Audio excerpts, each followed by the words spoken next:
Hola, nuestro tema va a abarcar nociones generales y algunas cuestiones de la ciencia del siglo XVIII. Bueno, comenzaré dando datos generales del siglo XVIII. Bueno, primero tenemos que tener en cuenta que se impone la mecánica newtoniana y la teoría de la gravitación universal, es decir, sujetar las leyes de la naturaleza a las de las matemáticas. En aquella época, filósofos y científicos como Voltaire habían introducido las teorías newtonianas en Francia. Kant quería organizar sus principios del entendimiento humano con un modelo de los principios de la naturaleza, y todos creían que la estructura de la realidad era en realidad, eh, se basaba en partículas elementales, átomos. Otro de los puntos importantes de esta época era una época de los ilustrados. Había una confianza en la razón que estaba limitada a la experiencia. Es decir, que ellos limitaban a la experiencia todas las cuestiones como la gravedad. No se preguntaban la causa o la esencia, sino que trataban de buscar el funcionamiento y comprobarlo mediante la manera en la que veían esta realidad. Está el pensamiento transformista en la biología, Buffon, Maupertuis y James Burnett. A partir de esta época, la noción sobre la biología ya no es esencialista, ya las especies empiezan a notar como especies evolutivas y será un gran trasfondo y antecedente para lo que será la biología del siglo XIX. Ahora sí, una vez hablando acerca de las sociedades científicas, comencemos en el Reino Unido. Una de las más famosas es la Royal Society of London, fundada en el año de 1660, pero tiene su auge durante el siglo XVIII. Su lema Nullius in verbe significa no confíes en nadie y se refiere al hecho de no confiar en ninguna asunción que no tenga que ver con la comprobación científica. Tienen contribuciones como su propia revista de publicación llamada Philosophical Transactions, que de hecho es la revista de publicación continua más antigua del mundo. Tienen la micrografía de Hooke, ellos publican la Principia Matemática de Isaac Newton y muchas otras cosas que fundaron y documentaron.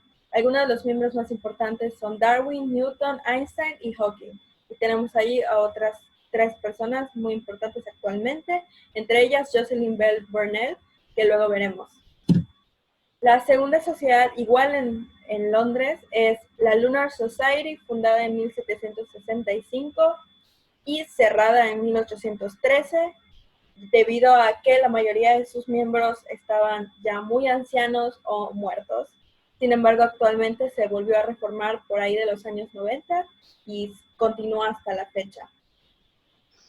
A esos filósofos eran filósofos intelectuales, naturistas e industriales que luego serían conocidos como los miembros del Midlands Enlightenment y eran conocidos como los Lunatics, un juego de palabras, ya que ellos solían reunirse las noches de luna llena, ya que eso le permitía tener mayor luz al momento de regresar a sus casas.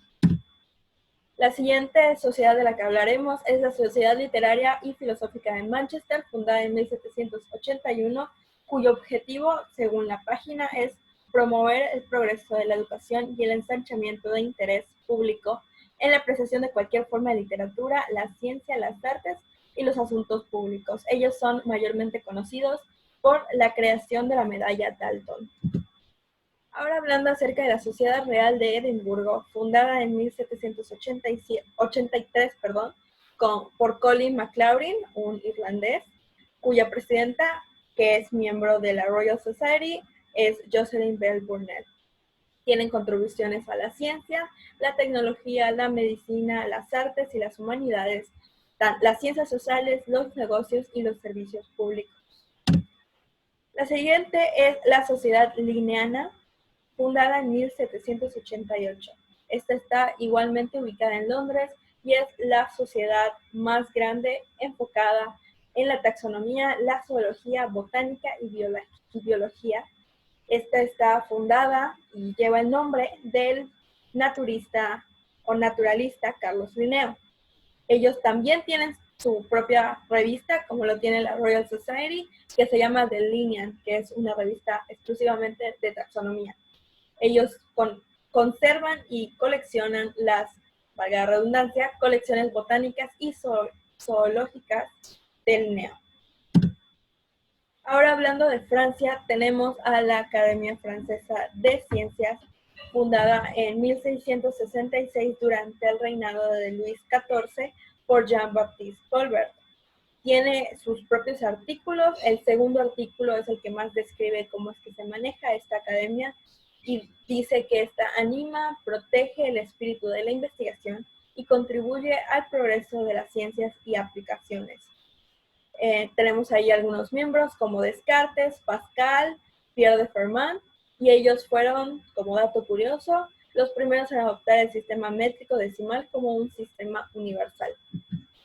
Ahora bien, nos vamos a Estados Unidos de América, donde nace la Sociedad Filosófica Americana, fundada en 1743 por el ya muy famoso Benjamin Franklin. Actualmente, dentro de esta sociedad se hacen debates científicos, se hacen publicaciones, son conocidos por la creación de croquis, bibliotecas, y ellos también conservan los cuadernos de rutas, cartas y croquis de la expedición de Lewis y Clark. Ahí tenemos algunos de los más famosos miembros de la Sociedad Filosófica Americana. Prácticamente todos los padres fundadores de Estados Unidos pertenecen a este grupo, pero tres personas que son importantes son Benjamin Franklin, que fue el primer presidente de la sociedad, David Rittenhouse, que también fue presidente de la sociedad, el segundo, y el tercero, que es el más famoso, que obviamente no es hasta la fecha porque pues ya se murió, es George Washington. Ok, ahora vamos a hablar de los avances de astronomía, específicamente el Observatorio de Greenwich, que está ubicado en Londres. Fue fundado en 1675 y ahí se efectuaban las medidas astronómicas que determinaban a los navegantes la longitud del mar. Es el más famoso del mundo porque es el meridiano sobre el que se encuentran las coordenadas de longitud. Y continuando con Londres, tenemos el estudio del movimiento de las estrellas. En 1712, Edmund Halley publicó un mapa estelar donde estaba todo el material que había obtenido el astrónomo real, John Flamsteed. Y este era como una especie de jefe, y Edmund lo publicó sin su consentimiento. Y en 1725 aparece una edición de 3 volúmenes en el que se exponía la posición de más de 3.000 estrellas. Y esta información se obtuvo, curiosamente, desde el Observatorio de Greenwich. Y ahora, yéndonos hasta Francia, vamos a hablar del estudio de los movimientos de los satélites de Júpiter. Y el responsable de realizar esta investigación fue Jean-Dominique Cassini. Él usó los telescopios más avanzados, los que eran más avanzados en su tiempo, para observar los satélites de Júpiter. Realizó tablas precisas con sus movimientos y esto permitió a los navegantes determinar su longitud, utilizando los satélites como una especie de reloj celeste, así es como le llamaban. En los aparatos mecánicos o inventos en Londres, el primero fue el cronómetro marino de alta precisión de John Harrison en 1736. Era un reloj mecánico diseñado para tener una hora estándar del tiempo en el que estaban las personas en alta mar. Mayormente se utilizaba en los barcos. De hecho, podríamos decir que este reloj o cronómetro marino es como un antecedente del GPS que actualmente conocemos. También está la máquina de vapor de John Fitch en 1786. Es una máquina de vapor que pasó por diversas evoluciones, se podría decir, más bien cambios. Una vez tuvo remos, hélices, y fue en aquella época en donde, el siglo XVIII fue la época donde había más navegación y se trató de innovar para que pudieran ir buscando nuevas rutas. Está el telar mecánico de Edmund Cartwright. Este telar mecánico llegaba a ser útil porque era producción en masa. Sin embargo, hubo una revuelta obrera y la mayoría de los telares mecánicos fueron destruidos, ya que los obreros, al ver que su trabajo estaba siendo reducido y eran despedidos, entonces quisieron saquear la fábrica y romper los telares mecánicos. Está la prensa hidráulica de Joseph Braham, 1795. Es una prensa hidráulica en donde es como una máquina donde se ejerce cierta fuerza y la máquina realiza más fuerza de la que tú realizaste para poder sostener o ir haciendo las cosas. Está en Alemania, está el termómetro de mercurio Fahrenheit de Daniel Gabriel Fahrenheit en 1714. Es muy curioso porque los antecedentes del termómetro se hacía para medir el medio ambiente y se hacía con agua. Sin embargo, Fahrenheit lo renovó porque utilizó mercurio y de esa manera era más factible que una persona pudiera saber si tenía fiebre o no.